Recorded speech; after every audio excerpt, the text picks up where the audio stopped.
No los escucho. No, profe, apenas lo íbamos a ver.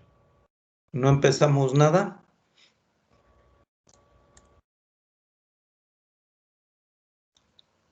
No, profe.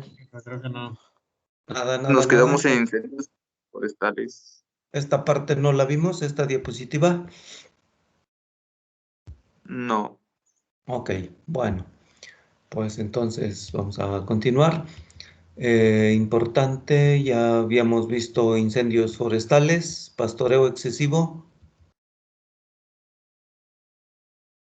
¿no?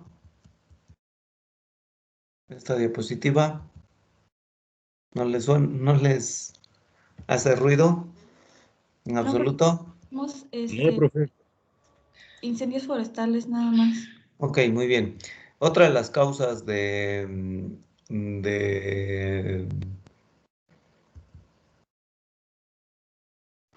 otro de los agentes, perdón, de destrucción forestal o de degradación de los recursos forestales es el pastoreo excesivo. Y es que en nuestro país, año tras año, eh, o hay en todos los lugares donde se realiza pastoreo, que son muchas áreas, prácticamente en los bosques, tanto en los bosques como en el matorral xerófilo y en los pastizales, en los tipos de vegetación, pues se realiza actividad de pastoreo. En algunos casos está bien regulada, sobre todo en aquellos donde hay manejo adecuado de los bosques, pero en otras no está regulada, y que son la mayoría de la superficie. Y entonces lo que sucede es que el pastoreo excesivo, porque no hay ordenamiento en el pastoreo, no, el pastoreo no se realiza en condiciones óptimas, en donde se respete el concepto de coeficiente de agostadero. Eso significa que hay que introducir una cantidad de cabezas de ganado en función de la capacidad de forraje que tiene el lugar, lo cual no se hace en México. Entonces eso significa que cada año se deteriora, se disminuye el potencial productivo de esos lugares, y son recursos naturales. Aquí podemos apreciar en la imagen inferior un, un predio en el estado de Durango en época de lluvias. Eso fue un bosque, ¿sí? Un bosque de coníferas, fundamentalmente de Juniperus o enebro, y en las partes más altas, pues una combinación pino-enebro. Fue destruyéndose en la parte del pequeño valle que se observa ahí para establecer agricultura, después en otra para ganadería, y como se observa, las dos imágenes pertenecen al mismo predio, nada más que una es en época de sequía, en la cual ustedes pueden notar pues que no hay forraje. Más bien la pregunta es que, ¿de qué se alimentan esos borregos? Y no hay forraje como a nosotros nos gustaría, pues, pero algo hay, y lo poco que hay, pues se lo comen. El detalle es que hay demasiada carga. Lo más importante es el pastoreo por los bovinos más que por los ovinos, sí, pero de todos modos afectan igual si es mucha carga, ¿no? Entonces, el año tras año se van degradando esos terrenos, esos suelos, hasta que pasan a ser zonas, y después de 50, 80, 100 años, eso pasa a ser un desierto. El país está en muchas áreas en proceso de desertificación, desafortunadamente. Ahora hay más conciencia, pero sí eso ocurre, pues. Y es que la gente que está ahí dice, bueno, pues, ¿y de dónde comemos, no? Algo tenemos que hacer, y bueno, es en contra del recurso, ¿sí? Sean ejidatarios o pequeños propietarios o grandes propietarios. Aquí podemos apreciar esta imagen en la cual es vieja, ¿eh? Y es a propósito. En esta imagen del 2003, observen que el color más resaltante, el que abunda más para los matorrales xerófilos y áreas de pastizal, ¿cuál es el color que a simple vista ocupa la mayor extensión? El amarillo. Amarillo. El amarillo. Amarillo significa áreas de matorral xerófilo con sobrepastoreo. Y después pastizal natural con sobrepastoreo en morado, ¿sí? Ahora esas áreas de rojo han pasado a ser normalmente parte de amarillo o bien de, em, más bien parte de amarillo, casi de verde no hay. Sí que era pastizal. Rojo es pastizal perdón, matorral xerófilo sin sobrepastoreo, pero sí se ha incrementado. Entonces, ya desde 2003 y más antes este proceso venía avanzando. Entonces, el sobrepastoreo, producto de que hay mucho ganado, pues va erosionando, degradando los suelos de tal manera que aunque llueva mucho, aunque haya muchos años lluviosos, pues si no hay suelo, ya no se establece la misma cantidad de forraje. Es un elemento de destrucción, ¿sí? Y también pues hay que decir que una parte hace años, en los 80 del siglo pasado, hubo toda una política dirigida a derribar las selvas, los bosques tropicales o selvas, como se les denomina en otros sistemas de clasificación, para establecer potreros en lugares donde llueve mucho, como es Tabasco, como es Veracruz, como es una parte de Oaxaca. Entonces, Chiapas también. Entonces, eso fue deliberado pues en esas áreas, ¿no? Entonces, esto es un proceso pues que va avanzando en contra de lo que serían los recursos forestales. Aquí es algo más de lo que ya vimos, pero bueno, se nota en otras, con otras cifras y nos indica más o menos todo es sobre pastoreo y podemos apreciar que las áreas más claras son las que menos sobrepastoreo tienen, ¿sí? Pero en general sí hay altas tasas de sobrepastoreo en nuestro país, ¿sí? Con el consecuente degradación de los suelos y por lo tanto de los recursos naturales. Bien, hay que acelerarle a esto, así que aunque sea de pasadita y muy de rápido, vamos a abordar lo del tema de plagas forestales. Y son 5 grandes grupos de plagas forestales: descortezadores, defoliadores, barrenadores de brotes y yemas, plagas de conos y semillas y barrenadores de madera. 5 grandes grupos. Pregunta de examen. El grupo más importante son descortezadores, ¿sí? Son la plaga más importante de los bosques de coníferas. Y como los bosques de coníferas son los más importantes en nuestro país, pues es la plaga más importante. Observen esta imagen. ¿Cuántas tonalidades de colores observamos?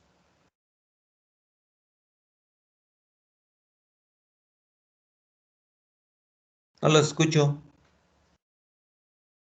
Distingo como 5. 5, ¿ok? 5. ¿Cuál es? 3. Adelante, los que Verde. dijeron Verde 5. claro. Verde claro, verde oscuro, El amarillo. amarillo, El rojo como cobrizo. ajá, y uno intermedio entre amarillo y rojo, algo así como medio naranja, ¿no? 5 para aquellos que le pusieron bien ojo o 3, como queramos, 3, 4, 5. Es un proceso. Esta imagen es muy ilustrativa porque indica un proceso de ataque de descortezadores, de una plaga de un género en específico. El género más terrible de descortezadores, no es el único, hay muchos géneros de descortezadores, pero en este caso y para este bosque se llama Dendroctonus. Regresaremos al mismo después de describir. Este ataque empezó con 2 árboles, ¿sí? O 3 si acaso, pero 2. Y después se fue extendiendo, ¿sí? Al principio pues no se notaba. Hay que decir que los árboles de color rojo cobrizo están muertos y que los que están en color naranja también están muertos. Nada más que llevan más tiempo muertos los de color rojo cobrizo. Y los amarillos están en que se salvan o no se salvan. Y los verde tierno empiezan a ser, han sido atacados por esta plaga, y los verde normal, esos todavía no, lo más seguro es que todavía no estén atacados, ¿sí? Entonces, como pueden observar ahí, ha ido avanzando, avanzando, avanzando, avanzando el ataque, y está en muchos lugares, no solamente en la parte central de la foto, sino ya viene aquí avanzando, en esta parte inferior también, aquí a la derecha, a la izquierda también, aquí en la parte superior también, aquí todos estos pequeños manchones, observen. Realmente es triste esta imagen para alguien que lo aprecia y que proyecta cómo va a quedar ese bosque, ¿sí? Entonces, porque muchos de los árboles de color amarillo se van a morir y habrá que ir a quitarlos, ¿sí? Los podemos dejar, pero no es conveniente, hay que hacer algún tratamiento. Bueno, ¿quién fue el causante de esa mortandad de árboles? ¿Quién? Pues este género. Este es el género especializado en atacar bosques de pino. Este es el descortezador especializado, el género Dendroctonus. Es un escarabajo pequeñito. Es muy parecido a las chicharras o a los mayates, ¿sí? Entonces, sí, sí es muy, es letal, pues. Como pueden, esto es un insecto pequeño, ¿eh? No piensen que es un insecto como las chicharras. Estamos hablando de un insecto que mide aproximadamente entre 6 a 9, o en algunos casos alcanza el centímetro, 6 a 9 milímetros, en algunos casos 10, es raro, y de longitud y de ancho pues entre 3 y 4, 4.5, ¿sí? Más o menos, no es muy grande, pero sí es bastante dañino. Hay muchas especies de Dendroctonus, así como tenemos una diversidad de vegetales, tenemos una diversidad enorme de Dendroctonus que atacan a los pinos, ¿sí? En este caso solamente pongo unos ejemplos, son muchos realmente: Frontalis, Adjuntus, Valens, Rhizophagus, y hay un Dendroctonus especializado en Pseudotsuga, en el género Pseudotsuga de las coníferas, de los cuales tenemos poco, pero he visto un ataque tremendísimo en los bosques de Canadá de miles de hectáreas. Así como está esta foto, estaban allá, pero ya sin hojas. Entonces ese panorama realmente se veía muy triste, muy, muy triste. Raro, porque los canadienses cuidan mucho sus bosques, y ahí sí se les escapó y dejaron que se reprodujera demasiado Dendroctonus pseudotsugae, y sí eliminó muchísimas hectáreas. Es muy fuerte el ataque, ¿eh? Entonces, observen esta imagen. A la izquierda, a la derecha, lo que observamos es un árbol muerto por descortezador, ¿sí? Y a la izquierda es un ataque en árboles que todavía están vivos. ¿Qué observamos en la foto a la izquierda, en el árbol que está en el centro? La corteza se empieza a tornar como con colores amarillos. Ok, observen que hay como colorcitos, pequeños puntitos o rayitas, que es resina, ¿sí? Es resina de color crema, de color amarillo, crema claro, crema más oscuro, incluso en algunos casos ya son más tendiendo a amarillo. Bueno, cada uno de esos son grumitos. Grumos de resina, grumos de resina, grumos de resina. Incluso en este árbol que se ve aquí a la derecha de la imagen, ¿sí? Esto que estoy señalando empiezan a aparecer esos pequeños grumos de color blanquecino o crema. La resina normalmente cuando sale pues es más de color transparente y después se va oxidando y se van cambiando su tonalidad, ¿sí? Ese es un proceso rápido. Bueno, pues sucede lo siguiente, les voy a platicar qué es lo que pasó, ¿sí? El ataque de Dendroctonus es sencillo. Llega un Dendroctonus hembra, ¿sí? Y se introduce, vamos a pensar que llega aquí a 2,5 metros del árbol y hay algo importante, se introduce pero no va a perforar no va a ir hasta el centro de la madera, se introduce apenas atravesando la corteza, ¿sí? Es un pequeño orificio, atraviesa la corteza y se establece entre la corteza y la madera, ¿sí? Y el gilema, pues. La gilema es sinónimo de madera, ¿sí? Entonces, ahí se establece y fue un descortezador, un Dendroctonus hembra. Estos insectos tienen la propiedad de emitir feromonas, es una hormona, ¿sí? Que en este caso atrae, atrae a otros insectos de su misma especie, ¿sí? Y con especial mensaje a los machos. Entonces, ¿qué pasa con el árbol cuando llega un insecto de esta naturaleza? Pues empieza a emitir resina, ¿sí? Empieza a emitir resina. Esa resina sale combinada con feromonas y esas feromonas son detectadas por los machos. Y entonces, ¿qué van a hacer los machos? Van a seguir la huella hasta llegar, ¿sí? A ese punto donde se están emitiendo las feromonas. Mientras, pues la hembra ya fue construyendo una cámara nupcial, ¿sí? Entonces va a llegar el macho, se va a introducir, se va a acomodar bonachonamente ahí en la cámara nupcial, se va a desarrollar un proceso de apareamiento muy antiguo en la naturaleza, tan antiguo como la naturaleza misma, la naturaleza de reproducción sexual. Entonces hay un apareamiento, proceso de apareamiento, ¿sí?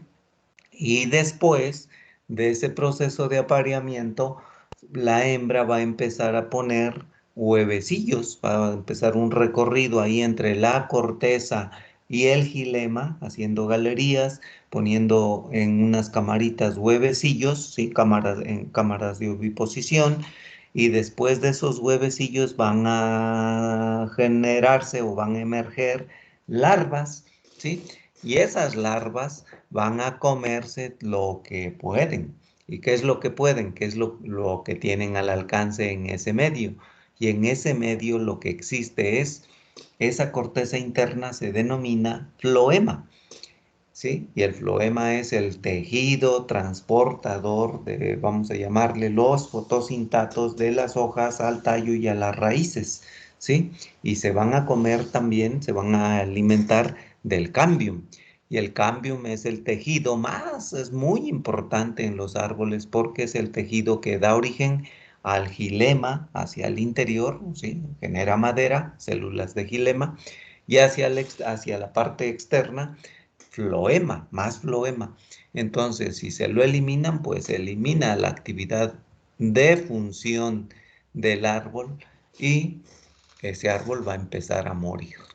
Aquí podemos apreciar, de acuerdo a las especies, es el tipo de galera, ¿sí? Aquí en lo que estoy señalando es una cámara nupcial, ¿sí? Y después diferentes, esos puntitos son cámaras de oviposición, ¿sí? Y a partir de ahí, muchas larvas que vinieron consumiéndose, observen, muchísimas larvitas que se fueron consumiendo el cambium y el floema. En la imagen de la derecha podemos apreciar ahora Incluso en ese momento observen que hay algunas larvas, ¿sí? Entonces, miles, imagínense, miles de larvas consumiendo el tejido, los tejidos importantes del árbol. ¿Esto qué significa? Pues un ataque fuerte. Les voy a pedir un ejercicio rapidísimo. Échenle un conteo a este árbol. Recuerden, cada grumito de resina significa una pareja con posibilidad de establecer huevecillos y después de huevecillos larvas, ¿sí? Échenle un conteo rápido de cuántos grumitos podemos contar desde aquí abajo hasta por acá.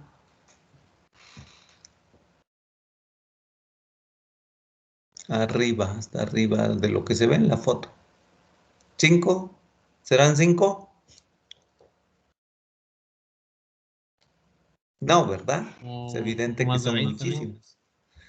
1, 2, 3, 4, 5, 6, 7, 8, 9, 10, 11, 12. Estoy abajo, 13, 14, 15.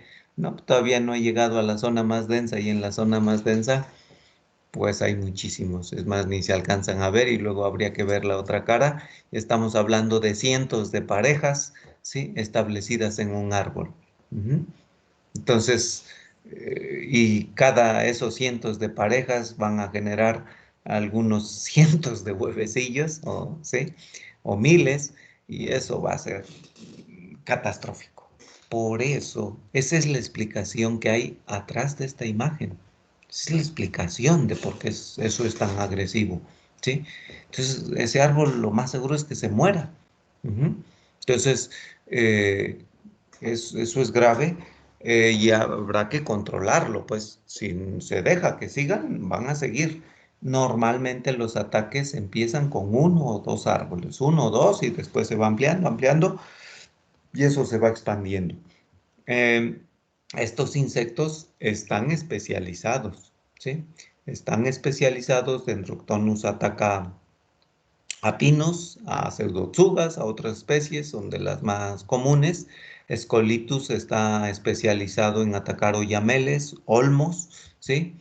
Y aquí está una imagen de, bueno, las imágenes de galeras. Aquí está una imagen de un oyamel que fue muerto por ataque de Scolytus. Eso es México, ¿sí? Y Lesinus está especializado en atacar fresnos, ¿sí? Y se mira así, como pueden ver, pues son muy parecidos, tanto Scolytus como Dendroctonus, como este hasta se ve así medio chistoso, ¿no? Son insectos, hay una diversidad enorme, ¿sí? En fin, ¿qué podemos hacer para controlarlo? Bueno, pues hay diferentes métodos, están enumerados aquí.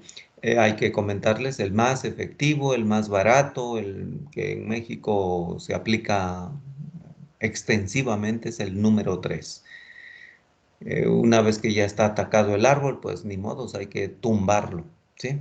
Hay que tumbarlo, hay que quitar la corteza y hay que quemar la corteza, así como aquí, ¿sí? En estas fotos de arriba.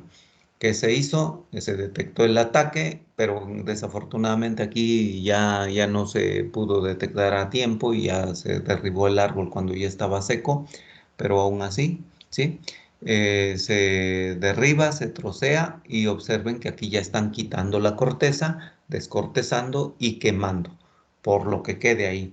Después de las larvas, ¿qué sigue? Pues sigue un estado de pupa, pero ese estado de pupa normalmente lo pasan afuera del árbol, en la maleza, en los troncos viejos que quedaron ahí de los árboles, en la base del tallo.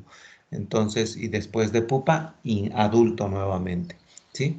Entonces, la intención es que hallemos todavía el árbol con larvas, ¿sí? En esta etapa, y bueno, al quemar la corteza, pues quemamos el insecto. Es un método medio bárbaro, pero pues no es tan costoso. eh, Más o menos es efectivo si lo aplicamos a tiempo, ¿sí? Hay otros métodos, como es la aplicación de feromonas antiagregantes o feromonas atrayentes. En este caso, esta bolsita podemos aplicar feromonas, ¿sí? Que las antiagregantes son como los repelentes a los mosquitos cuando ustedes van a la playa, ¿sí? Y ahí hay mucho mosquito, pues se ponen repelente y es un producto químico que ahuyenta a los mosquitos, pues en este caso es una estrategia similar. O bien eso es antiagregantes, pero atrayentes son sustancias que concentran a los insectos, como estas que están colgadas ahí, esas de color negro que parecen un montón de embudos, ¿sí? Y ahí hay soluciones de feromonas. Entonces, una vez que están ahí, lo que se puede hacer es eliminarlas con cualquier otro método. Ya que tenemos concentrados a los insectos, pues ahí les damos matarili. Es un método que se empieza a utilizar, es bueno, ¿sí? De hecho, cualquiera, lo que hay que hacer es dar atención, ¿sí? Y hubo una época importante en nuestro país en donde se aplicó mucho, se reproducían insectos benéficos, depredadores naturales, Enoclerus, Temnoquila, por parte de los institutos de investigación a escala nacional, INIFAP y otros. De hecho, había una cantidad importante de centros de reproducción de insectos benéficos. Vino el recorte presupuestario allá en a finales del siglo pasado, estoy hablando de hace más de 20 años. Y bueno, pues dijeron aquí los bienes públicos y todas esas instituciones salen sobrando, tenemos exceso de gente y va para afuera.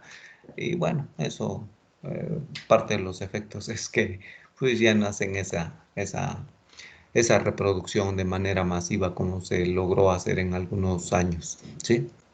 Es parte de la historia institucional de nuestro país. En algunos casos todavía se logra hacer para investigación más que para tratamiento, pero en algunos ejidos sí, sí, grandes o comunidades forestales con cierta capacidad de producción, pues lo hacen, ¿sí? Básicamente son los métodos, insisto, el más aplicado. El de insectos benéficos es bueno, ¿eh? El de predadores naturales, Enoclerus temnoquila. Es una opción interesante y buena. Bueno, pues básicamente eso es descortezadores, es el más importante, no es el único, hay más, no voy a entretenerme mucho, es atacapinos. El método es muy parecido en Escolitus para lo que son oyameles, o bien Ilecinus para fresnos. En Chapingo muchos de los fresnos ya viejos fueron atacados por Ilecinus. eh, y no precisamente llegaron a matarlos, pero sí disminuyen su crecimiento. Bueno, el otro gran tipo o grupo de plagas se denomina barrenadores de brotes y yemas, también se les conoce como cogolleros, porque atacan en los meristemos, algo así como el cogollero del maíz. Y son los más agresivos son de estos géneros, estas maripositas. Reaccionia, es importante, ¿sí? Llegan y ovipositan en las hojas, en las partes de los extremos, cerca del meristemo. Ahí dejan sus huevecillos, emergen las larvas y se comen el tejido tierno, el tejido más tierno, pues que son los meristemos, las puntitas, pues, de los árboles. Y entonces va a crecer un árbol, en principio se retrasa el crecimiento, y después cuando salen otros meristemos, pues va a ir el árbol algo chueco, ¿sí? Los que dejen estos insectos, porque pues si se establecen ahí van a estar y comiéndoselos. Es una plaga, perdón, más propia de los viveros, es muy común en viveros o en plantaciones forestales jóvenes, ¿sí? Cuando recién establecidas, pues. En México tenemos en cuestión de insectos uno de los mejores investigadores de América, ¿sí? En insectos, no solamente de barrenadores, sino también de Dendroctonus, en general de plagas forestales. Y bueno, él ha trabajado mucho. Y esta mariposa, esta plaga, Rhiasionia cibriani, está dedicada a él. Él se llama David Cibrián. En fin, es algo que tal vez él es más reconocido fuera de México que en México o en Chapingo mismo. Eh, bien. Y bueno, también a este grupo de plagas, de cogolleros, pertenece este género. Y este sí es pregunta de examen, anótenle o háganle una marquita. Esta diapositiva corresponde a algo que se conoce, una plaga que se conoce como barrenador de las meliáceas. Barrenador de las meliáceas. Pueden ustedes observar ahí la larva en la parte inferior, ¿sí? ¿Por qué meliáceas? Porque está especializado en atacar al cedro rojo y a la caoba, maderas preciosas de los bosques tropicales. Entonces, en las plantaciones de cedro rojo y caoba, pues se pone especial atención a controlar esta plaga, el barrenador, ¿sí? Entonces, en el primer año, segundo año, tercer año, cuarto año al menos, 4 años, ¿sí? De cuidado al máximo, porque esta plaga puede llegar y pues una plantación más de maderas preciosas que es de alto valor, se establece para obtener buena madera, madera de calidad, de maderas preciosas, ¿no? Entonces, si este llega, pues si tenemos árboles todos chuecos, ramificados, no va a servir, ¿sí? Las formas que se intentan para controlar esta plaga en las maderas preciosas es pues intentar o hacerlo al máximo plantaciones mezcladas, o sea que no sea solamente de cedro rojo o de caoba, sino que hayan 2, 3 especies, eh, porque a mayor cantidad de alimento incrementa más la cantidad de la plaga. Entonces, sí es una medida que se recomienda. No siempre la siguen los señores, pero los que hacen la plantación, pero sí, en la medida de lo posible hacerlo. Aplicar un poquito de cal en el tallo disminuye, no evita, ¿sí? Disminuye la oviposición de adultos. Y también hay hongos, Beauveria bassiana, o Bacillus thuringiensis, que es una bacteria, que son depredadores de esta plaga, ¿sí? Entonces, de estadios inmaduros de la plaga. Entonces, estamos hablando, ahí tenemos ya una receta, y si es posible hacerlo, ¿sí? Dispersar.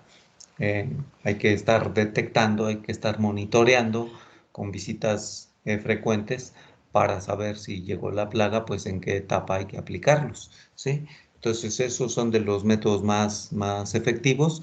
Y bueno, en términos generales, en México se intenta, y en el mundo, no solamente en México, de hecho en otros países están mucho más avanzados, evitar al máximo la aplicación de insecticidas. Si no hay de otra, pues se hace, pero se intenta evitar. Bien, ¿preguntas hasta aquí? Bueno, continuamos. Los defoliadores son otra plaga. Esta es de las más fuertes. Es una mosca para las coníferas. Ahora no hay mucho problema con defoliadores en nuestro país por mosca sierra, ¿sí? Son dos géneros, Niadiprion y Sadiprion. Como pueden ver, pues igual las larvas son las que se van a consumir las hojas, así como lo hacen las hormigas arrieras, pero la hormiga arriera, pero en este caso van sobre los pinos. Imagínense un pino sin todo defoliado porque llegaron las larvas y se comieron sus hojas, ¿sí? Entonces, hace algunas décadas hubo fuertes ataques en la región central de México y no hubo de otra más que mandarles a hacer aplicaciones con insecticidas vía aérea, o sea, con avionetas. Es la forma fue la forma más efectiva, pues, ¿sí? Eh, son, fue de importancia y se pudo controlar así. Y bueno, como una variante que es al menos es más local, pero cuando vengan a Chapingo, que espero que no pase mucho tiempo, eh, en Chapingo tenemos no precisamente una plaga que se come las hojas de los fresnos, pero sí que causa un daño a las hojas y las deja sin clorofila, como pueden ver en las dos imágenes de donde hay hojas, ¿sí?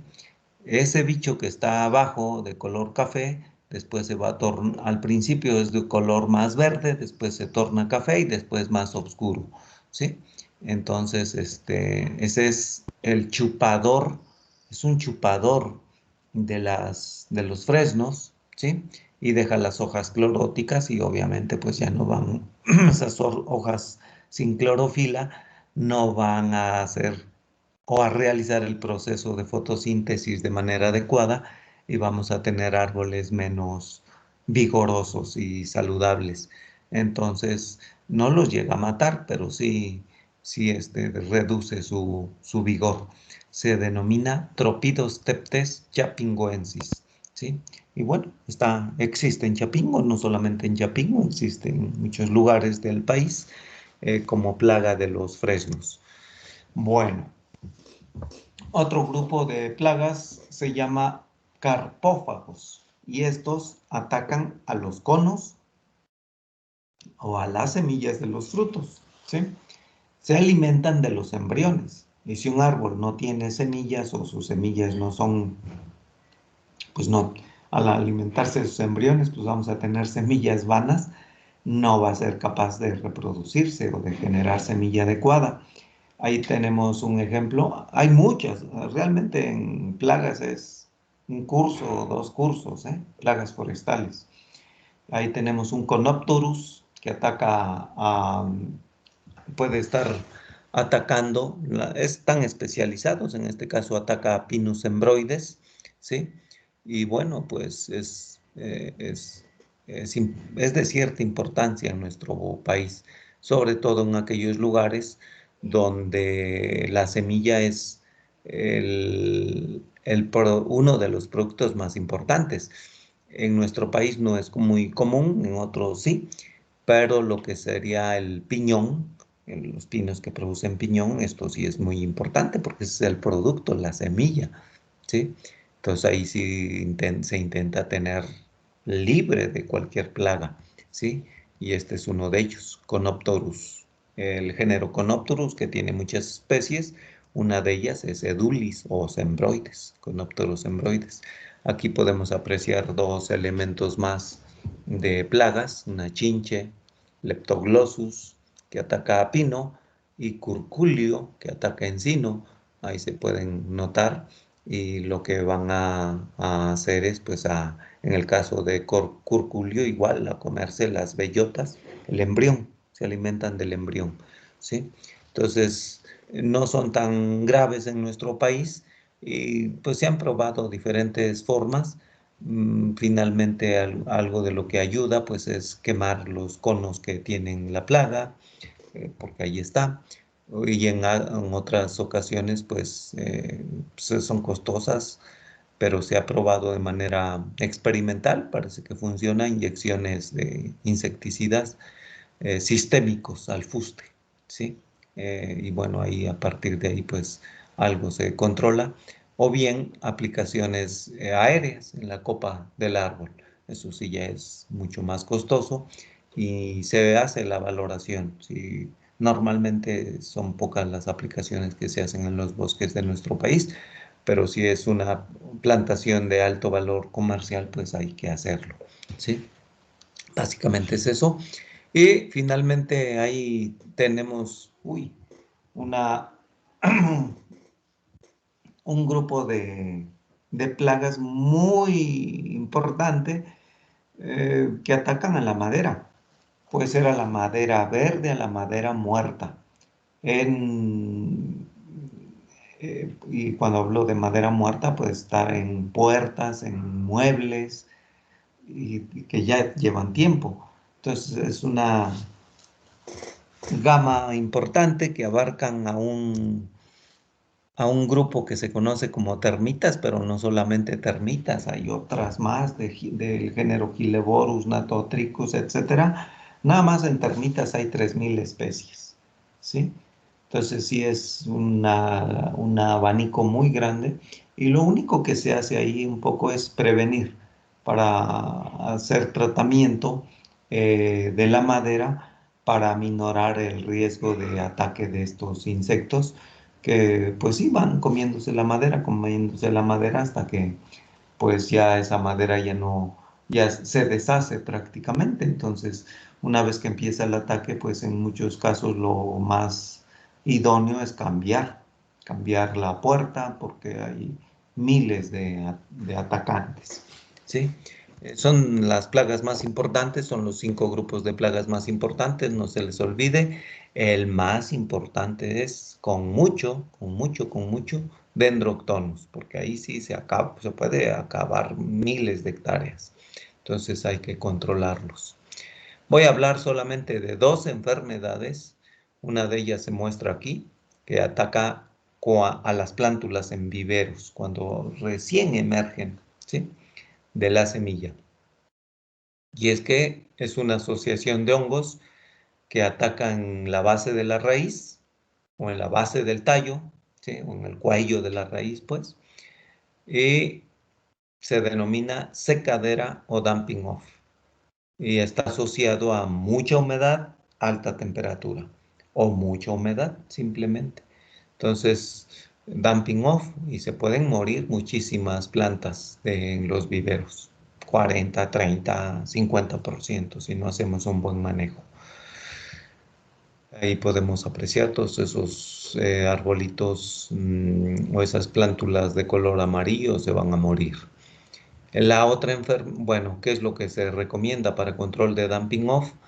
Eh, Seleccionar un sustrato que drene bien, que no sea arcilloso, ¿sí? Que sea una mezcla con arena en caso de que utilicemos sustrato en método convencional, en donde se utiliza suelo, tierra de monte y arena. ¿Sí? Entonces que drene bien, drene muy bien, o si es sustrato artificial, pues también que no retenga tanta humedad y en los días muy húmedos, dado que ataca fundamentalmente en viveros, bajar la dosis de riego en días húmedos nublados, ¿sí?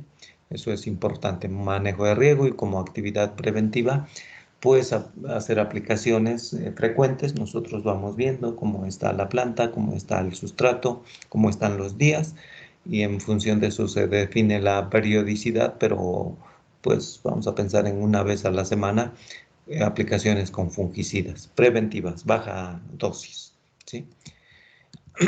Bien, o disminuir también cantidad de riego. Y por otro lado, una gran cantidad, otra enfermedad, se está considerada como enfermedad de presencia de plantas o de elementos parásitos, plantas parásitas que se denominan de manera coloquial injertos y ya más en específico se les conoce como muérdagos. De los que atacan a los bosques, ahí tenemos dos ejemplos. Hay una diversidad enorme, ¿eh? Dos ejemplos de Arcetobium. Uno es globosum, de color amarillo, a los pinos, a muchas especies de pinos. El otro está especializado en atacar a los oyameles. Ese es Arcetobium abietis religiosae. Y bueno, pues estas plantas, la única forma es quitarlas, pues. De la misma, hay mucho injerto en otras plantas, en otros árboles, pues. Sí, son plantas parásitas, el heno mismo, heno es una parásita, hay que quitarlos porque están llegando a secar los árboles. Entonces sí hay que eliminarlos, porque de otra manera nuestro árbol sí puede morir, ¿sí? Básicamente eso es lo que tenemos en cuanto a enfermedades y plagas. ¿Preguntas?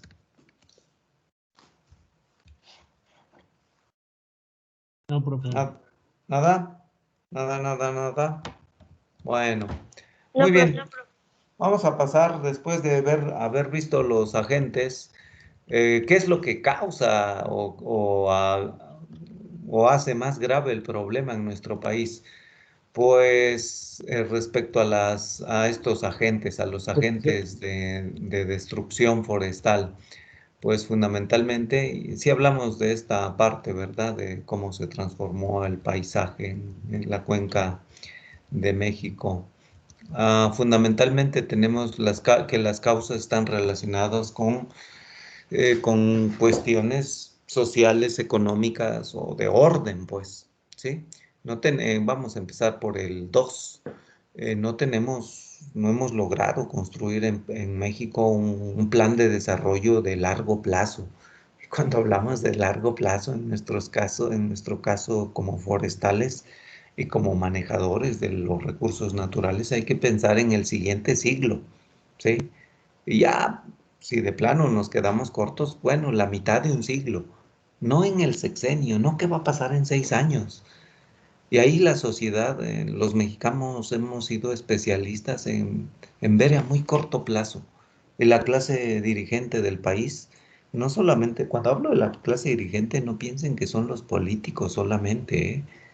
Son los políticos y son los empresarios y son los que manejan la lana en el país. Y es la sociedad también que normalmente está callada y es la gran silenciosa y se deja, ¿sí?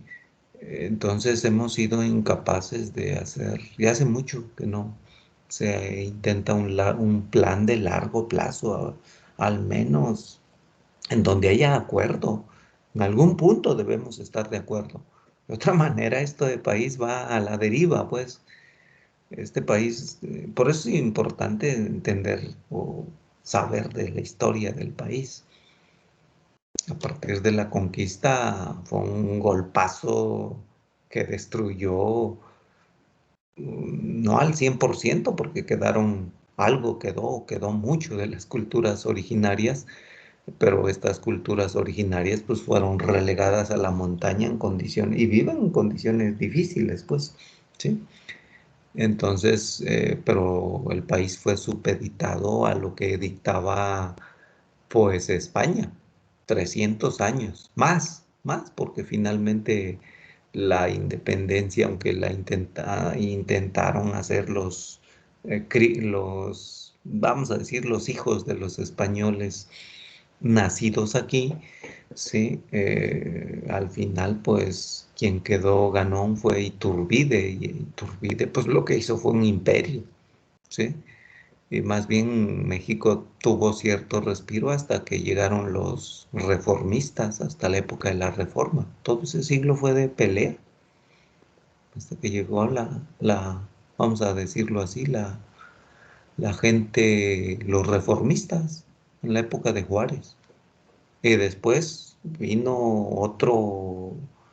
un periodo de tranquilidad opresiva con Porfirio Díaz, y ahí pues las decisiones fueron otra vez, a qué llegó? Pues otra vez al manejo por parte de unos cuantos, con las grandes haciendas, con la ley de desamortización de bienes.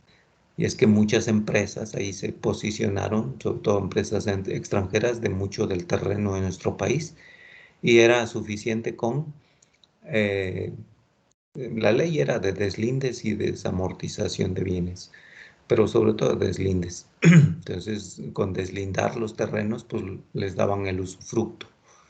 Y bueno, en fin, se quedaron. ¿No? La historia ha sido trágica y no hemos puesto como país, como ciudadanos, el énfasis en ponernos de acuerdo.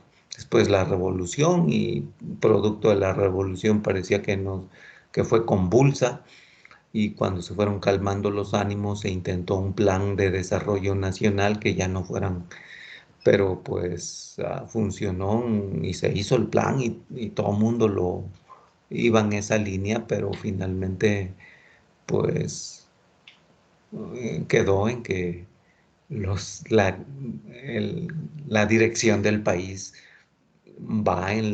fue en la línea de vénganos tu reino, pónganme donde hay, no me den, ¿no? ¿Y eso qué significa? Eso es un dicho muy popular en México por parte de los empresarios, los políticos, pues que los pongan donde hay forma de atracar al conjunto social, ¿sí? Desafortunadamente eso ha sido y no hemos puesto, no, a pesar de tener un país súper rico, fuimos incapaces de aprovechar adecuadamente el petróleo y tuvieron que pasar, uy, ¿cuántos años? Es lamentable, pero nunca pudimos ser autosuficientes. Sacábamos el petróleo y lo vendíamos crudo. Y ahora importamos gasolinas. Y ahora está el pleito de por qué se compra todo lo que ustedes saben de las famosas gasolinas y las refinerías. ¿Somos tan tontos como país? ¿Será la pregunta? No. Simplemente a algunos les conviene comprar gasolina del otro lado y ahí tienen su ganancia.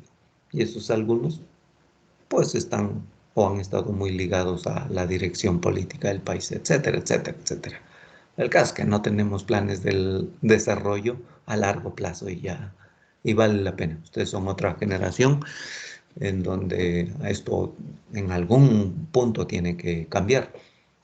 Hay que decir que nuestro país, por estar cerca del país, del gran país que es Estados Unidos, ha estado supeditado a ello. En la colonia estuvo supeditado a España, después entre 1800 y 1900 fue peleado por quien se lo quedaba, incluso alguna parte de la, de los mexicanos se fueron a Europa por un emperador y trajeron a Maximiliano. En fin, México ha sido o es lo que hemos querido como país y después en el siglo pasado, pues el gran decisor o el que tomaba las decisiones, yo diría que todavía tiene mucho efecto, pues es en Estados Unidos. México así se considera el patio trasero de Estados Unidos.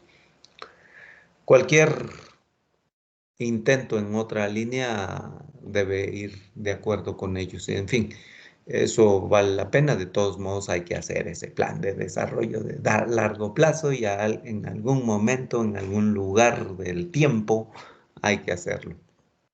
Mucha gente sigue tumbando bosques porque tiene que comer.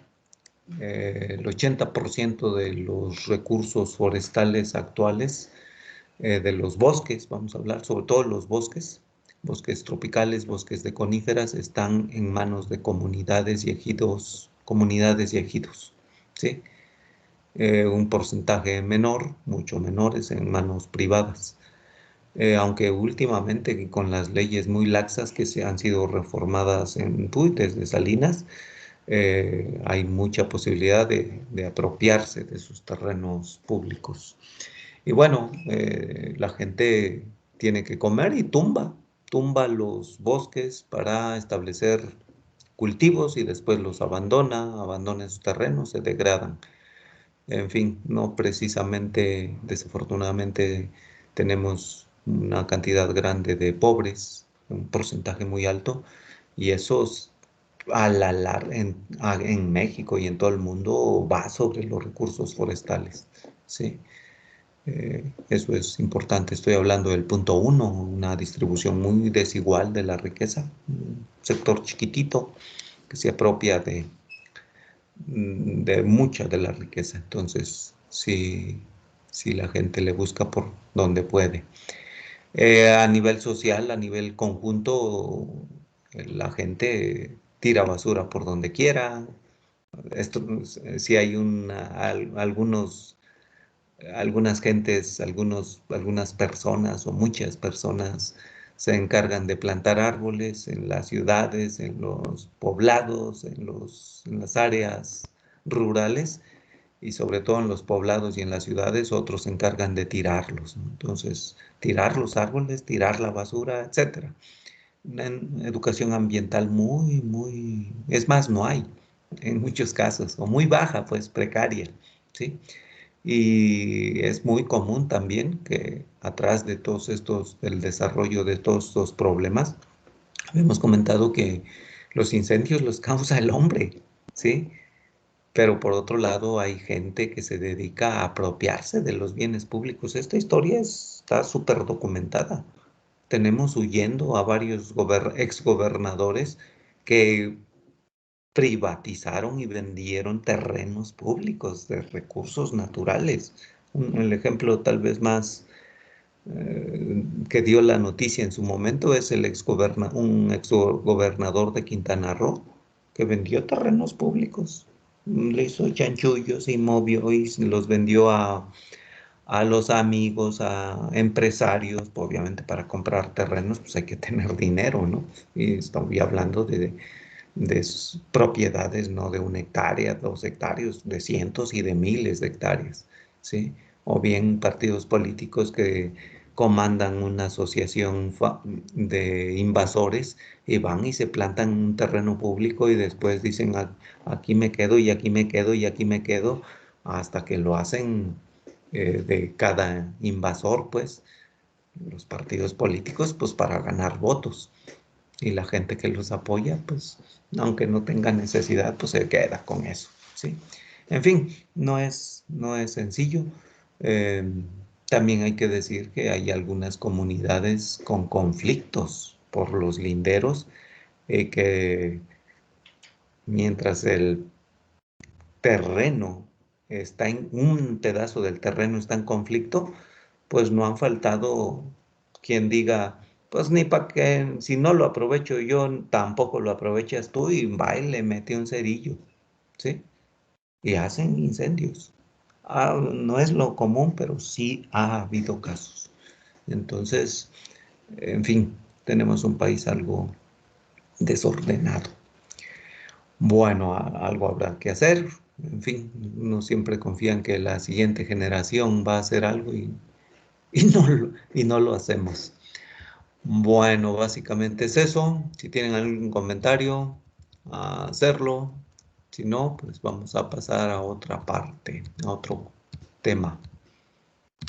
Preguntas, comentarios. Nada, ¿están ahí?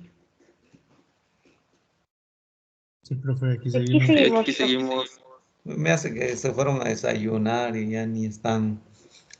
Bueno, yo siempre asumo que normalmente son ustedes, en términos presenciales, son intermitentes, y de una clase de 1 hora, pues estará, aunque estén en el salón, normalmente no están, no sé, en términos presenciales yo creo que estarán 10, 15 minutos, teniéndolos ahí, teniéndolos lejos. Ya asuma que estarán, no sé, 5 minutos, 6 minutos tal vez. Obviamente habrá gente que está toda la clase, ¿no? Escuchándola, pues, ¿sí? Ya metido en la clase, pues ahí sí es muy variable, pero bueno, es algo normal en el ser humano. Yo lo entiendo, pues, si es que es así. Siempre ha habido alumnos, siempre hemos tenido alumnos que están muy, muy atentos. Y también algunos que llegan, se conectan en este caso y se esfuman. Y ya llegarán a cambiar de sesión o 5 minutos antes, o en ocasiones 5 minutos después. Bueno, como siguiente parte de esta unidad veremos algunas alternativas. Bueno, ¿qué podemos, desde el punto de vista eh, un poquito, vamos a decirlo, técnico, qué podemos hacer? Pues hay posibilidad de hacer un plan de ordenamiento territorial, ¿sí? A diferentes escalas, puede ser nacional, estatal, regional, inclusive local. Que por cierto, ahora eso está cobrando mucha importancia, ¿eh? El organizarse a nivel comunidad, a nivel pueblito, a nivel municipio, en el que podamos, pues, intentar más o menos trabajar en la línea de conservar los recursos, eh, aprovecharlos, estableciendo UMAS, ¿sí? Dar trabajo a la gente, obtener ingresos de esto, ¿sí? Del recurso que tienen. Es una posibilidad. La otra, hay que hablar un poquito de la conservación de todo el material genético que tienen nuestros recursos, ¿sí? En las áreas naturales, pues.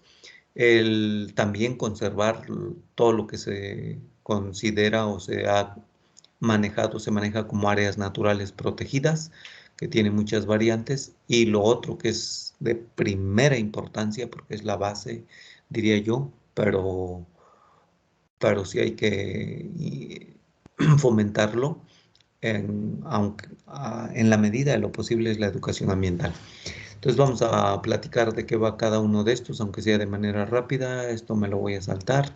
Solamente decir que esto que está delimitado en líneas verdes es el predio de las Cruces. Espero, quién sabe cuándo iremos con ustedes. Creo que va a estar un poco difícil como grupo completo, ¿sí? Pero bueno, pues ahí en blanco está, hablando de apropiación de los bienes públicos, en blanco es un área que durante muchos años estuvo en litigio, vamos a ponerlo así, con uno de los sindicatos de Chapingo, ¿sí? El área es forestal, pero uno de los sindicatos quería ese pedazo, se le dio por un rector que tenía problemas y en esos problemas de que lo quitaban, no lo quitaban, firmó. Y bueno, finalmente no se logró y el sindicato pues ya, y ahora no se hizo una negociación y ya eso pasó a la historia hace algunos años, pero pues, la gente actúa así, apropiarnos de los bienes públicos para hacerlos privados. En este caso, pues el sindicato lo quería para sus agremiados, que cada agremiado tuviera un terrenito y hacer de esa parte forestal un pueblo. Bueno, no lo voy a comentar más, tampoco esto. Esto es una foto de un área cerca entre el Iztaccíhuatl y el Popocatépetl. Y vemos ese árbol, un poco es emblemática porque en esta parte estaba en litigio, ¿sí? Entre un pequeño propietario y la comunidad. Y entonces lo que hicieron los miembros de la comunidad, el pequeño propietario ya estaba en vías de retirada, pero también estaba complicado el problema porque era una comunidad contra otra comunidad y contra el propietario. Entonces era un pleito ahí muy enredado. Aquí lo que sucedió fue lo que les comentaba. Mientras estaba en pleito, le echaron fuego y lanzaron un perro al cual le ataron a la cola un bote con gasolina y le echaron fuego y el pobre perro pues iba corriendo por todos lados y quemando, ¿sí? Fue desastroso eso. En fin, no crean que la gente por ser de comunidades o de ejidos forestales son racionales. Ya una vez enojados, hay veces que se toman decisiones irracionales. Bueno, eh, aquí tenemos una imagen interesante, es de China. Vamos a hablar de ordenamiento territorial y vamos a empezar comentando esta imagen. Les comento, son 9 años de diferencia, es el mismo lugar, ¿sí?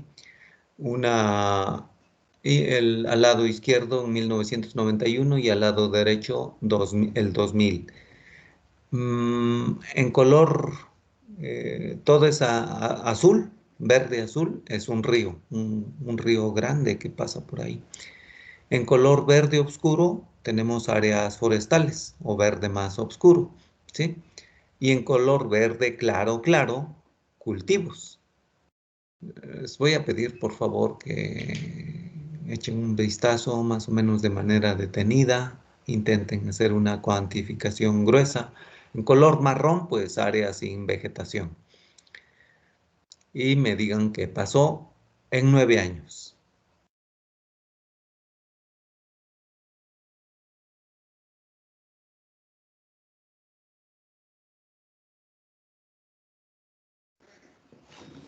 ¿Qué pasó, jóvenes? Pues hubo Se desmontaron las las forestales. áreas verdes. Y también se redujo, creo que la...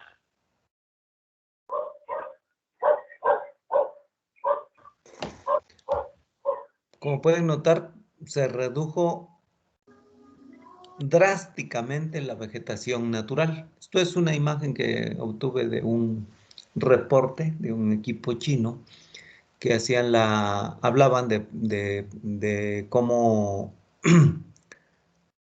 de planificación y cómo el uso del suelo va cambiando y si no hay un plan adecuado, pues puede ser catastrófico incluso, ¿sí? Entonces esta imagen la ponían como un ejemplo de la evaluación, ¿sí? Observen el 91, en el 91, ¿qué predominaba? ¿Las áreas de cultivo o las áreas forestales? Las áreas forestales. Así es, observen, todo esto era área forestal, toda esta montaña era área forestal, y para el 2000, casi toda la montaña, con esta pequeña excepción aquí en el sur, en la parte inferior, ¿sí? Había quedado como forestal, pero el resto ya era terrenos de cultivo, ¿sí? Acá también, ¿sí? Todo esto que normalmente era de cultivo, ¿sí? O vegetación secundaria, pero toda esta área también que aquí estaba como forestal, observen, había transformado a áreas de cultivo, incluso otras áreas, ¿sí? Observen el curso del río lo habían reducido, observen esta parte, ¿sí? ¿Sí observan esto? Este islote, ¿sí? El río lo habían reencauzado. Y contra la naturaleza, esto es, y algo de eso hablaba, pues que en un año de mucha lluvia, lo más seguro es que esto se inundara, pues, ¿sí? Entonces, que no es tan simple como transformar eso. Entonces, el hombre ha ido haciendo el cambio y si no tiene un plan de cómo organizar el territorio, pues puede ser contraproducente. Estamos hablando entonces de planificación del territorio o bien de ordenamiento territorial. Échale un vistazo a la definición.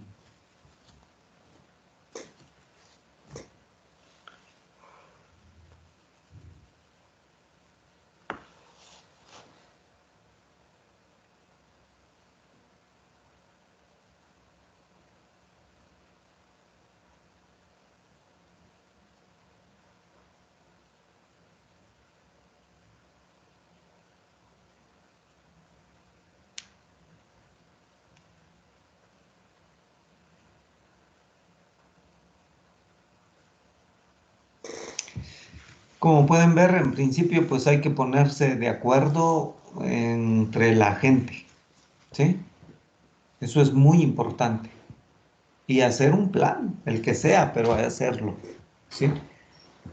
¿Para qué vamos a utilizar el terreno? Lo vamos a utilizar para agricultura, una parte, para áreas forestales otra parte, tal vez para ganadería otra parte, para áreas urbanas otra parte, pero debemos ponernos de acuerdo. Eso es muy importante. ¿En función de qué? Pues en función de de nuestra cultura, de nuestra situación económica, eso es muy importante, ¿sí? De las capacidades que tiene el territorio, la parte técnica es importante, pero también la parte social y económica. E inclusive hay que considerar a los políticos, a la política, pues llegar a un acuerdo, porque no podemos dejar que los pueblos o los municipios de repente están creciendo y poniendo casas por todos lados y cuando vemos pues ya se hizo una ciudad perdida de una ciudad que era pequeña en los suburbios. Algo como lo que ha pasado en las grandes ciudades y en las no tan grandes de México. Ciudad de México, Monterrey, Guadalajara, Jalapa, Puebla, etcétera. Debe obedecer a algún plan.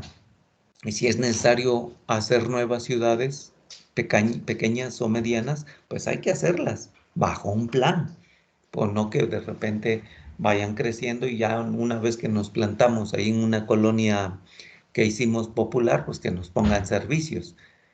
Una colonia ya en la punta del cerro, en donde las calles realmente es terrorífico porque están con una pendiente súper alta, ¿no? Entonces, evidentemente la gente va y se planta ahí porque pues hay necesidad de vivienda, porque no hubo acceso a ella de manera ordenada, que eso es más, se pudo. México ha obtenido muchísimo dinero del petróleo. Tal vez la época más bondadosa fue la de las últimas, fue en la época de Fox y una parte de Calderón, un poquito de Calderón, pero fundamentalmente Fox la tuvo mucho dinero. ¿Dónde fue a parar? ¿Quién sabe? A todos lados, ¿no? No, sí sabemos, pues. De hecho, hay estudios, pero no lo hicimos. Entonces, sí, la idea es eso. Ese es el concepto. Planificar bien. Y si es necesario hacer muchas ciudades pequeñas, medianas, pues hay que hacerlo, ¿sí? Entonces, eso sí es importante. Es un proceso lento, no siempre es fácil, no es fácil. Y tal vez porque no es fácil, por eso no se emprende. Pero sí, la idea, esto es importante. Las relaciones van cambiando a través del tiempo. Al menos hay que intentarlo. Si otros países han sido capaces de hacerlo, ¿por qué nosotros no? Eso es importante. Sí. Bueno, eso es una asignatura pendiente para el país en su conjunto y habrá que ver qué se puede hacer en hay talento, ¿eh? O sea, de la parte técnica está. México tiene gente muy preparada para hacer esto, desde el punto de vista técnico, de que considere pues la parte natural, ¿sí? La parte urbana, de crecimiento urbano, etcétera. En donde fallamos es en la parte social, política. Incluso en muchos casos hay apoyo económico, ¿sí? Bueno, en otra línea es la conservación del germoplasma, y es que dada la diversidad que tiene nuestro país, pues habrá que conservar el germoplasma.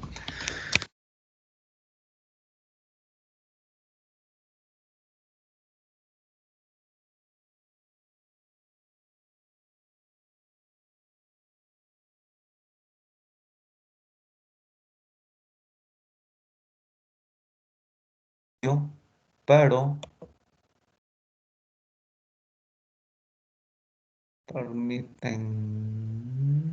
permítanme. ¿Si me escuchan? Porque algo anda no muy bien aquí. Sí, profe, sí se escucha. Sí, profe, sí lo escuchamos.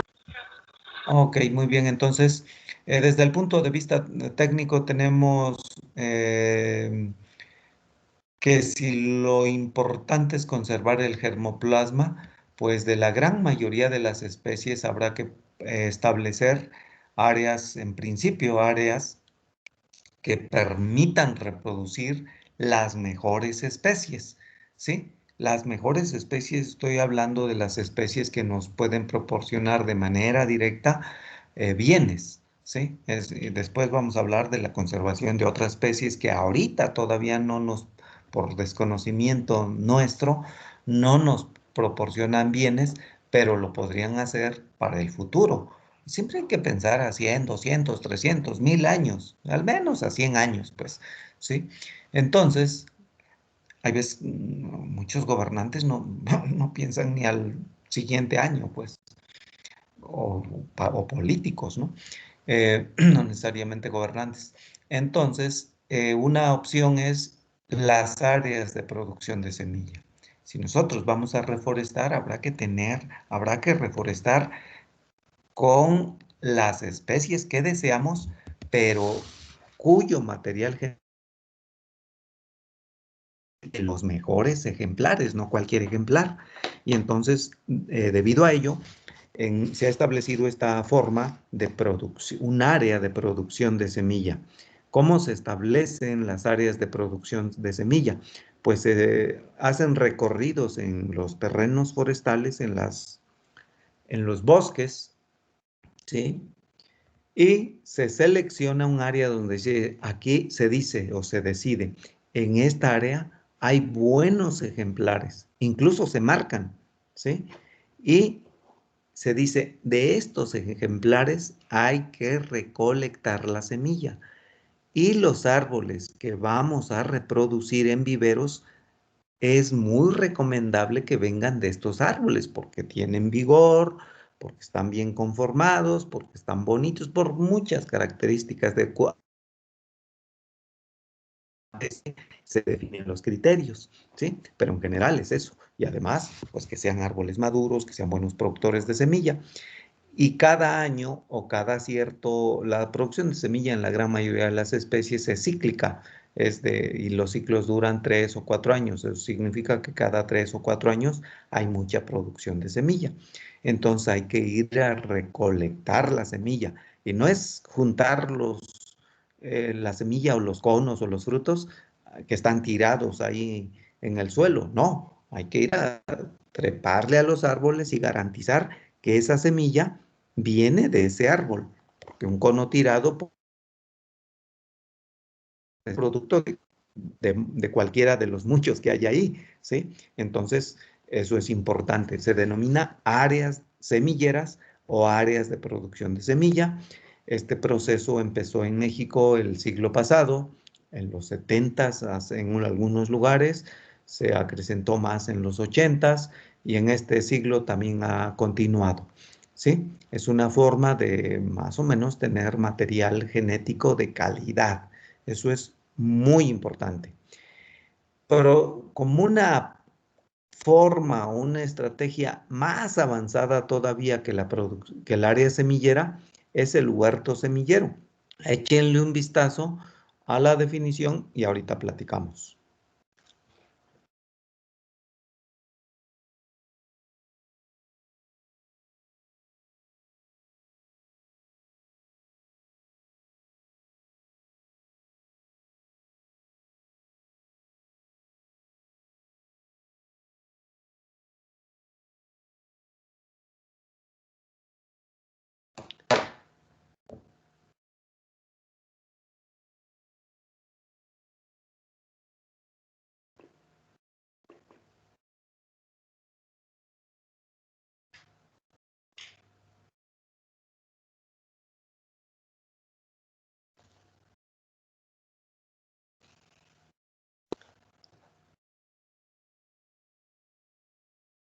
Cuando ya terminen, me avisan.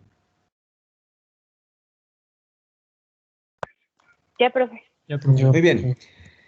Una vez que hemos recolectado durante varios años semillas de estas áreas semilleras, de buenos ejemplares, de los mejores, podemos establecer aquí el bosque ya estaba, ¿sí? Ya estaba de manera natural y nosotros seleccionamos el área y de esa área los mejores árboles. En el huerto semillero es diferente. Nosotros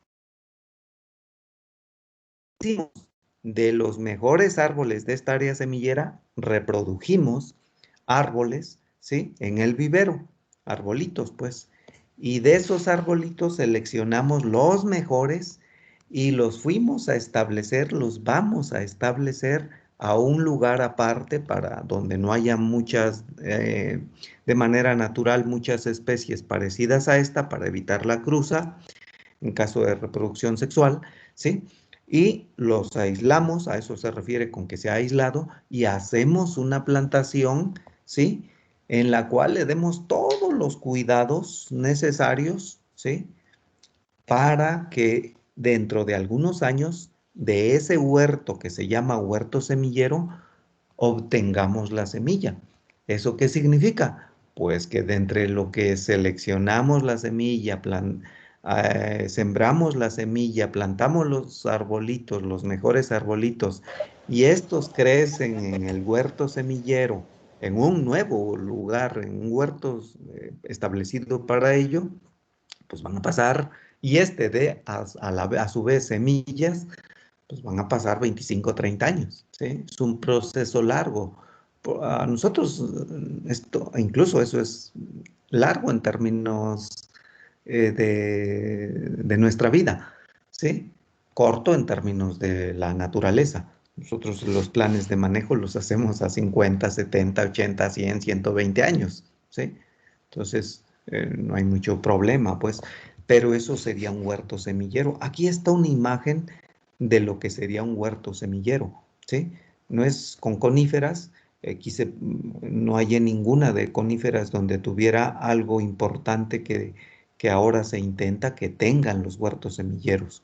Como pueden notar, está limpio, ¿sí? O sea, más o menos eso es el trópico y tener un área sin malezas en el trópico no es fácil. Entonces está limpio, aunque vean ustedes algunas malezas, pero además, ¿qué tiene?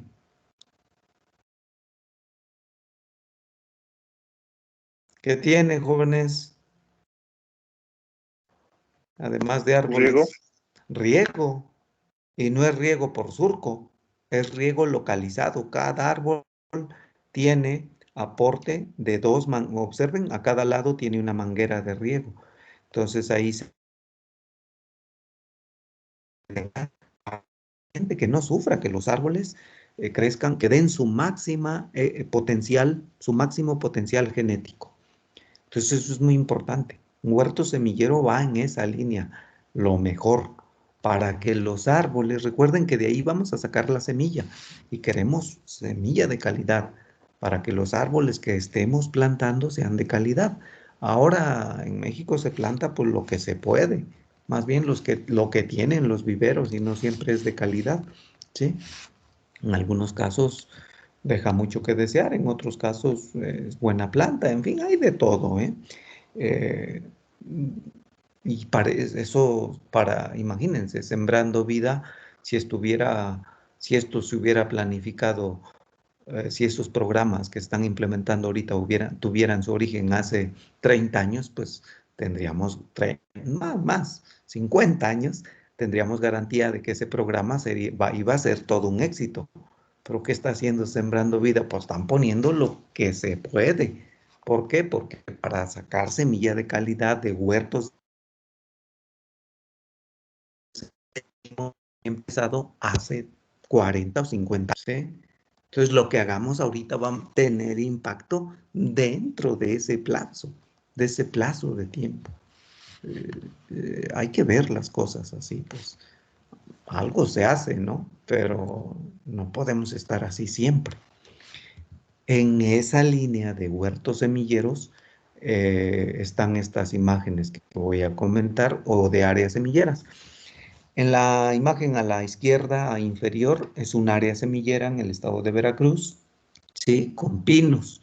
Entonces ahí se seleccionan los mejores árboles y de ahí se están recolectando semillas. En la imagen que les presenté donde estaba la imagen de área semillera, igual es una imagen del centro del país, en Puebla, con pinos también, ¿sí? Otra especie, igual, de ahí tienen seleccionados y normalmente se marcan, ¿sí? Aquí no se nota bien, es un área semillera. Y en la imagen de arriba es un huerto semillero establecido por INIFAP, va en esa vía, ¿sí? En la línea de obtener semillas de cedro rojo. Es una plantación para eso, ¿sí? En esa línea va de establecer un huerto semillero. En lo que tenemos ahí todavía no es el huerto, pero es, digamos, la etapa previa a poner ya bien el huerto. Si ustedes apreciaron en el concepto de huerto semillero, habla de dos tipos de reproducción, tanto sexual como asexual. Y en este caso, en la línea de ganar tiempo, ¿sí? De ganar tiempo, ¿qué es lo que creen que se hizo ahí, en esa imagen inferior a la derecha? Injerto. Un injerto en pinos. En pinos ahora se empieza a hacer, bueno, de investigación, ahora cada día se han afinado, se ha aprendido, y es un injerto con pinos. Hay un patrón que con buena raíz puede ser de la misma especie, puede ser de dos especies diferentes, compatibles, que sean compatibles, ¿sí? Entonces lo que se hace es que la parte que nos va a dar la semilla, pues va a ser esta que se acaba de injertar. Esa puede ser de la misma especie, pero de árboles maduros. Eso significa que van a para que dé semillas, ¿sí? Eso es muy importante. Si esto funciona, pues vamos a estar ganando 5 o 10 años, ¿sí? Y en 5 o 10 años, pues ya es ventaja, ¿sí? Ahora se están estableciendo y se está probando y se está investigando mucho en esto.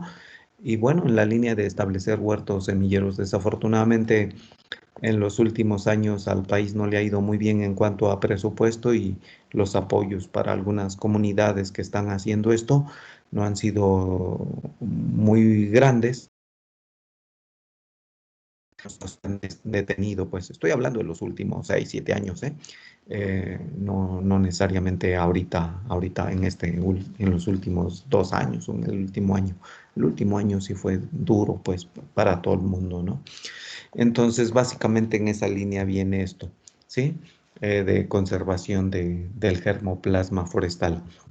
Y bueno, como una forma también de proteger las áreas de nuestro país, se han decretado desde